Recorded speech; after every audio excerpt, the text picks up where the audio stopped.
తెలుగువారి పెద్ద పండుగ సంక్రాంతి. అందరికీ సంక్రాంతి శుభాకాంక్షలు.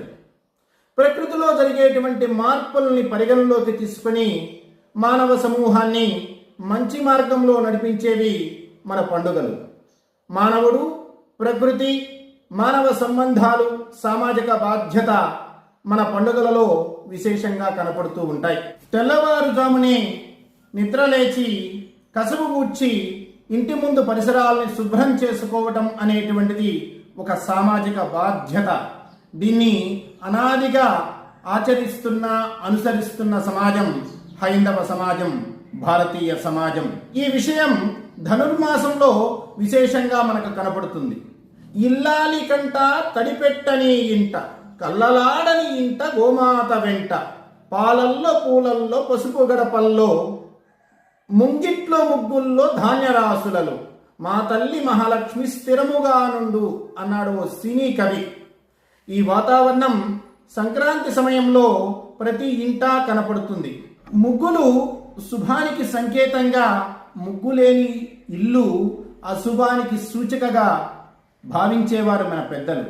ముగ్గులేని ఇంట్లో ప్రవేశించాలి అంటే అనేక విధాలుగా ఆలోచించేవారు.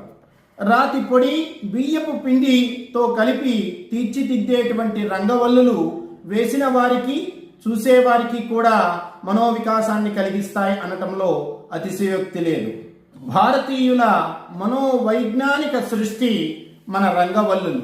ముందుగా ఆవు పేడతో కల్లాపి చల్లి ముగ్గులు వేయటం ఆనవాయితీ.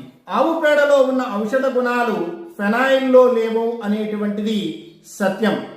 ఆవు పేడ, దాని వాసన శ్వాసకోశ వ్యాధులకు ఉపశమనాన్ని కలిగిస్తే ఫెనాయిల్ వాసన శ్వాసకోశ వ్యాధులకు కారణం అవుతుంది అనేటువంటిది నేటి సైన్స్ చెప్తున్నటువంటి సత్యం.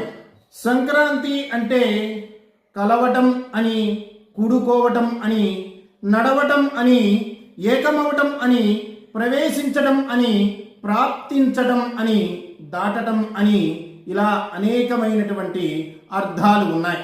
సంక్రాంతి రోజున పాలు పొంగించి పొంగలి పెట్టడం, పెద్దల పేరిట దాన ధర్మాలు చేయటం, పెద్దలకు వస్త్రాలు పెట్టడం, ఇటువంటివి మన గ్రామాలలో అతి సహజంగా కనిపించేటువంటి విషయాలు.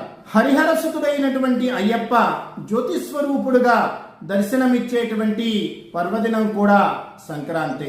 చీడపీడలు దూరం చేసే ఉత్తరాయణ పుణ్యకాలం, అన్ని రోగాలని దూరం చేసి అందరికీ శుభయోగాలని అందించాలని, కుటుంబ సభ్యులతో అందరూ ఆనందంగా ఈ సంక్రాంతి పండుగను జరుపుకోవాలని ఆశిస్తూ, ఆశీర్వదిస్తూ, జై శ్రీరామ్, భారత్ మాతా కీ జై.